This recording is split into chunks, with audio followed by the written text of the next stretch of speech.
fed, everybody break bread. Racism, homophobia, sexism, religion in this melting pot we live in. Time to build a new system, unionize labor rights.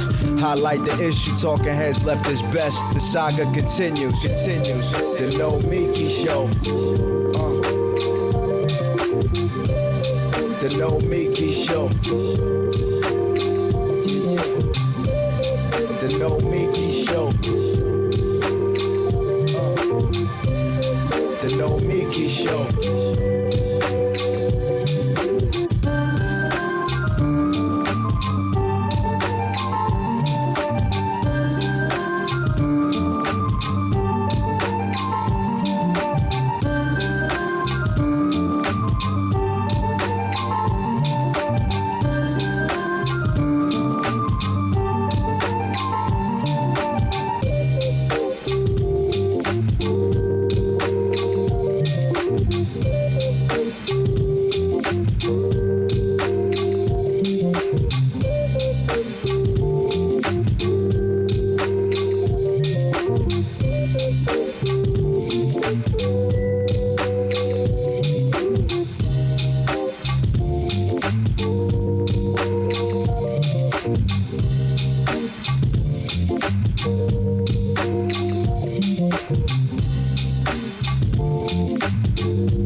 Momentarily for class solidarity, cash circulating, give the masses back its currency. Greed from elites, oligarchs stay fed, deep state, fake fed, everybody break bread. Racism, homophobia, sexism, religion in this melting pot we live in. Time to build a new system, unionize labor rights. Highlight the issue, talking heads left is best. The saga continues. The No Miki Show.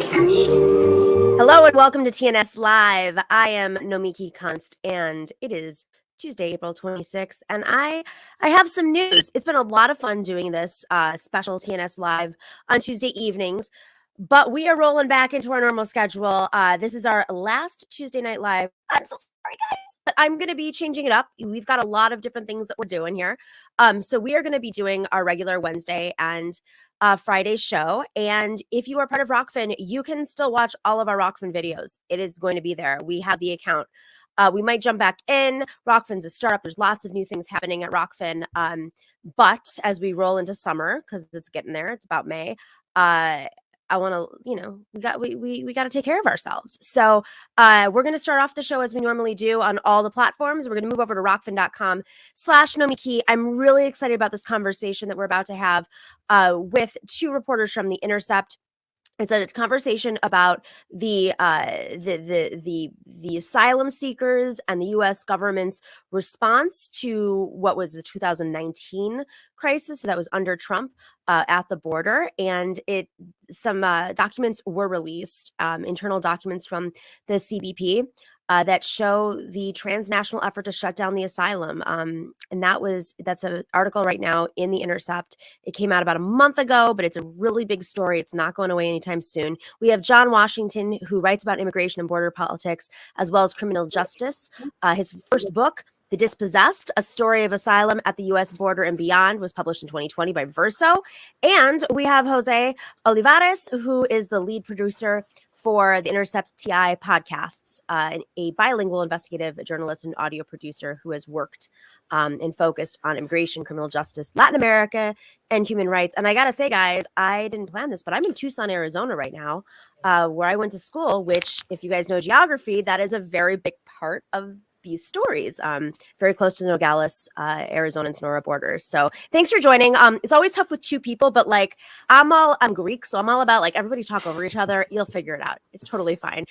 It's better than dead air. So I'll launch with this. This is a story that kind of like pops up into the mainstream press. You see MSNBC and the liberals get angry every once in a while when something bad happens, but obviously more under Trump. And I think we all assumed when Biden would take office that a lot of these border policies that were cruel and designed by, a white supremacist, Stephen Cohen, what's his name? I already forgot. Stephen Miller, that, these would be reversed and would go back to a more humane policy when it comes to border politics. And of course, there's a lot of conversation today about this within the Democratic Party. So I'm just going to start off with, before we even dig into these documents from both of you, let's start with Jose. Are the conditions better at all? Is there something that we're not seeing? Have they improved at all? Well, thank you so much for having us on the show. I would argue, just based on where I'm sitting and what we've seen in the past year, since year and a half since Biden took office, I would say that the conditions are not better. I think the conditions continue to remain pretty abysmal. John has done some really excellent reporting of kind of the situation for asylum seekers who are making their way through Mexico, who are requesting asylum at the U.S.-Mexico border, and exactly what's been happening with some of the continued policies that were put in place by the Trump administration. Continued policies that Biden has even almost doubled down on. We have the question of Title 42, which was this, is the CDC mandate to essentially block asylum seekers, block people from crossing the border just due to the COVID-19 pandemic. And we also see the resurgence of the Migrant Protections Protocols, MPP, or the Remain in Mexico program, which forces asylum seekers to wait in extremely dangerous Mexican cities along the border while they wait for their asylum cases to continue. And John's, like I said, John has seen it. He's been there in person, doing some excellent reporting as well on the conditions for asylum seekers that the Biden administration has only continued. So, John, do you agree? Is there something that we're missing? No, I don't think we're missing it. I think we're seeing it. I would say that the situation is actually a little bit worse now.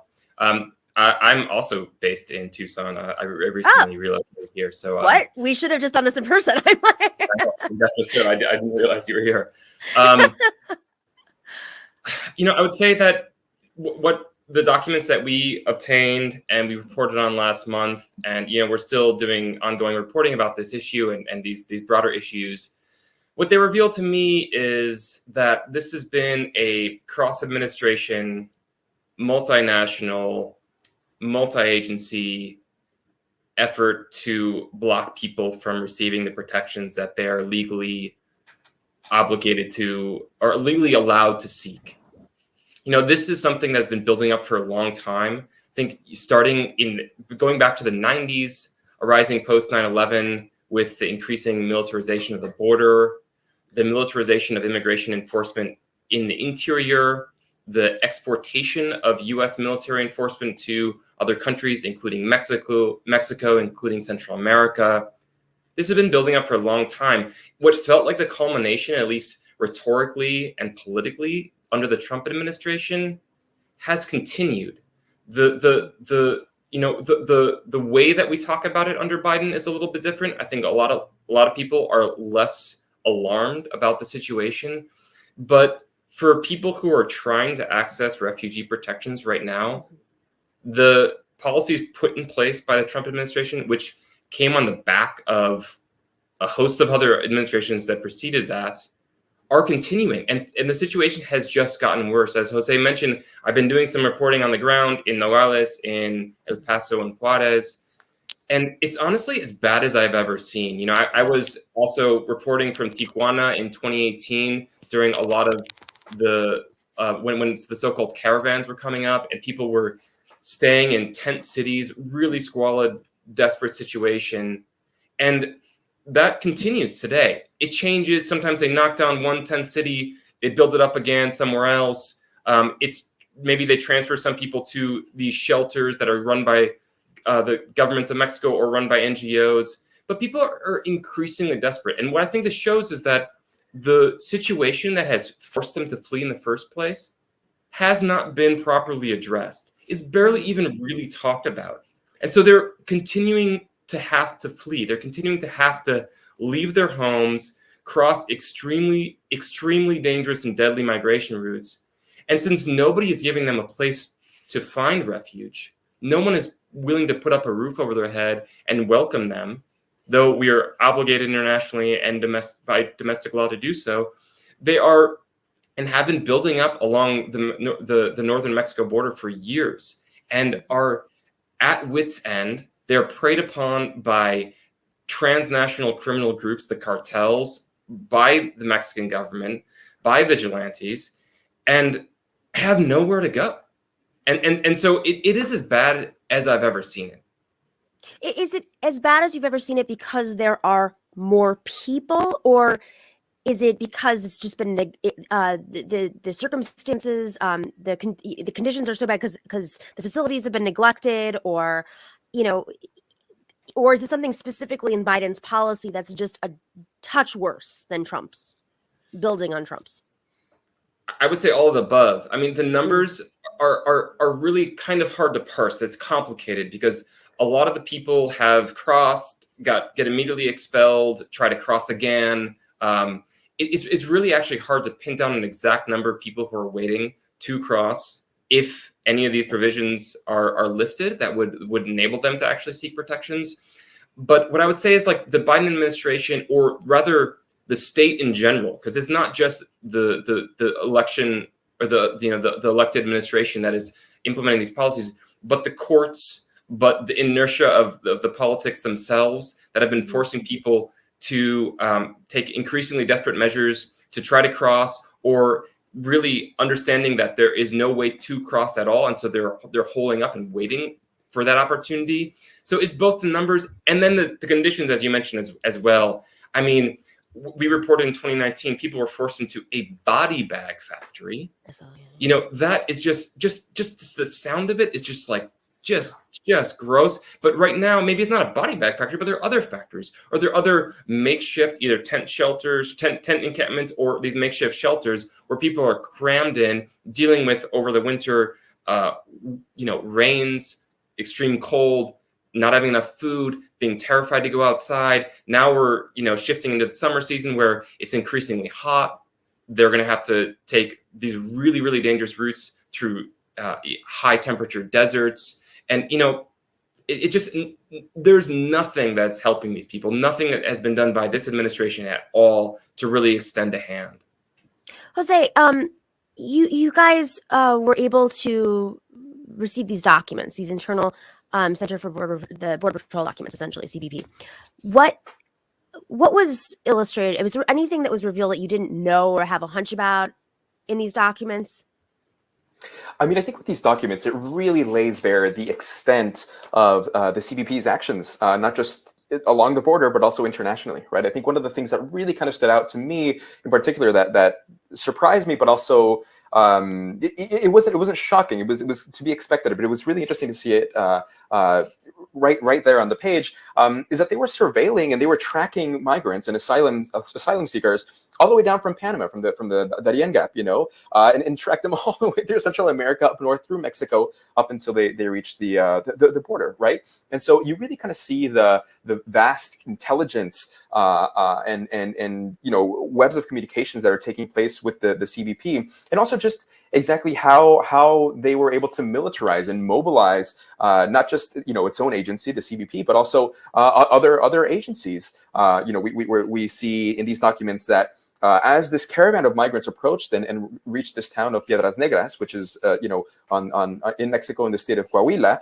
CBP mobilized along the border. The Texas National Guard mobilized on the border. The Texas Department of Public Safety, Eagle Pass Police Department, a brigade, part of the army. Just this kind of really widespread mass mobilization and almost militarization along the border. And that was only on the U.S. side, right? What we also saw in these documents is that the Mexican government also mobilized their own agencies, their own police agencies, including one in particular that has a really horrific history of human rights abuses, of alleged human rights abuses. We see how the Mexican government, almost in response to the migrants who were making their way through Mexico, in response to the asylum seekers, really just also put in a lot of force to block the asylum seekers, essentially place them in this abandoned body bag factory, in this so-called shelter, right, where conditions were poor. In the documents themselves, we saw that the conditions, people were cramped inside this facility, and we saw the pictures too. There was no privacy, no proper really sanitation facilities. There were incredible health risks. There was a miscarriage that took place. People with HIV, hepatitis B, skin fungus, chickenpox, bronchitis, like these really horrific health conditions that were taking place inside of this shelter. And all that information was being channeled from the Mexican government to the U.S. government, as expressed in these CBP documents, right? So what really surprised me was just the vast intelligence and information sharing powers that the CBP has with these Mexican agencies. It's not surprising, but seeing it so brazen and laid bare right there on the documents, on the pages themselves, where I thought was really, really interesting. So how are they able to track people as far, in Panama or in Guatemala or El Salvador? How can they start there? I mean, if I've personally interviewed people like this before too, who talked about their story of going the whole entire path from Guatemala, 5 hours away from Guatemala City, all the way up to Texas to be detained there and held up and sent back. I mean, he's just a normal guy. How did they know? I think it's interesting, and there's been some excellent reporting on how the United States border does not just stop, in Mexico, and John's also reported a lot on this too, and one of our friends and colleagues, Todd Miller, has reported essentially kind of how the U.S. border has almost been exported, right? We see how CBP has its officials stationed in different airports in Central America, right? We see how CBP has officers and contact with different intelligence agencies. With other governments around the world, right? It's not just Central America. It's not just in Mexico. It's in other parts of the world as well. And we also see, how Homeland Security investigations and other agencies have these agents stationed throughout in different parts of the world, where they're able to share and collect intelligence on the movement of people, on the very legal movement of people, which is one of the most basic things is to seek asylum when you're fleeing horrific conditions. And something that's really interesting is that the majority of the people who were going in this caravan, and John, correct me if I'm wrong, but I believe it was 80% of the people who were part of this group who were then put in this body bag shelter and essentially blocked were from Honduras. And what's interesting is just the conditions in Honduras are just horrible. And we see recently, we see the arrest and the indictments of the former president of Honduras, Juan Hernandez, who had this huge history of alleged corruption, working with drug trafficking groups, drug trafficking, himself, and all these really kind of horrific things that he was doing in order to line his pockets.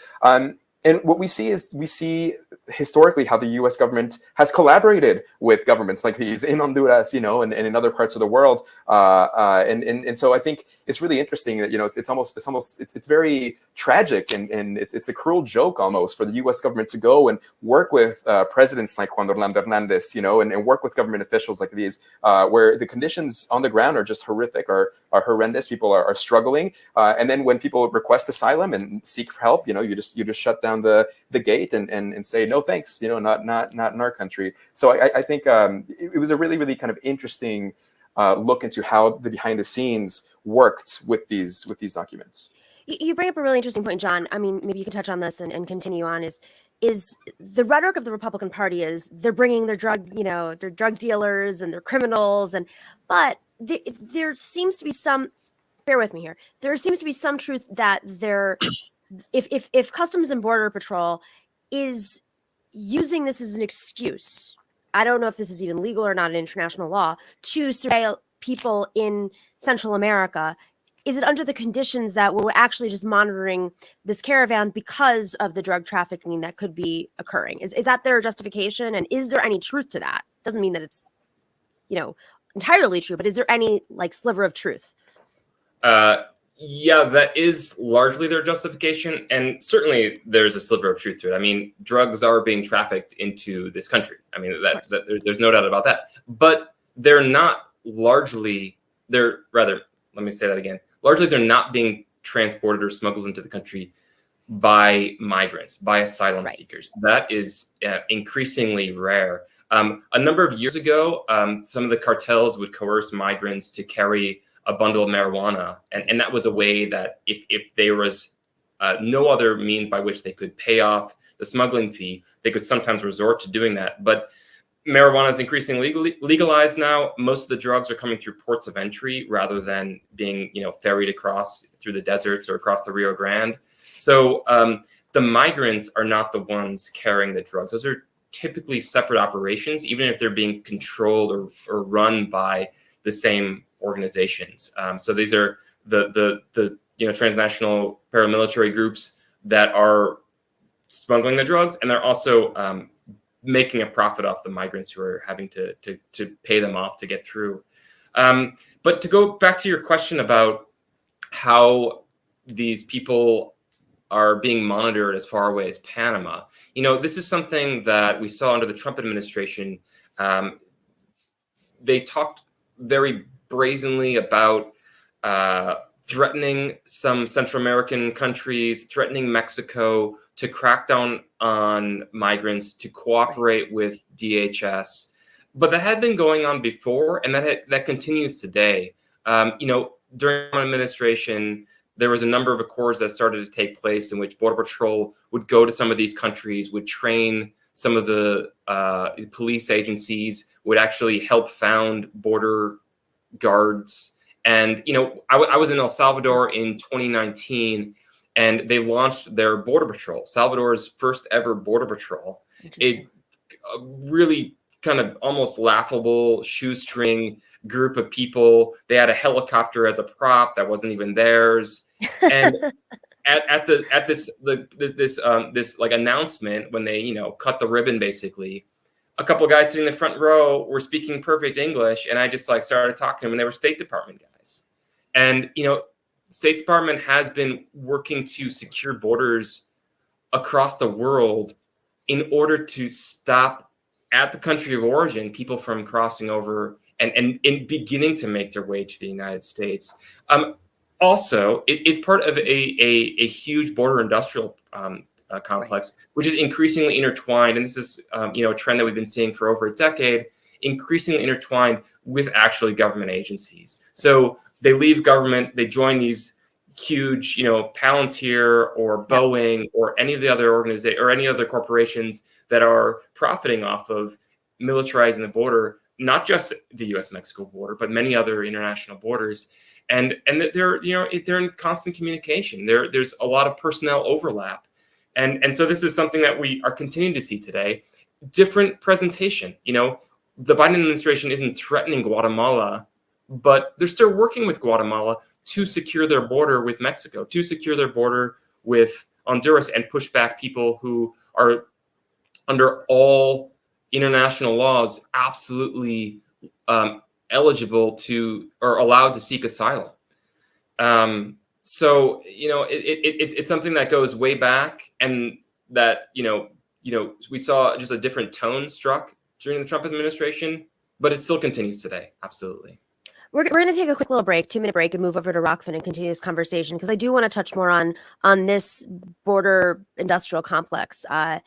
and if that relates to, you know, the deals were cut in conservative with conservative of leaders and their administrations, and they're hard to disengage with once somebody who campaigned against them you know, is in office. But we'll touch on that a little bit more and see how much truth there is to that. Quick little break. We're going to move over to rockfin.com/Nomiki. We are talking about the border crisis, the ongoing border crisis.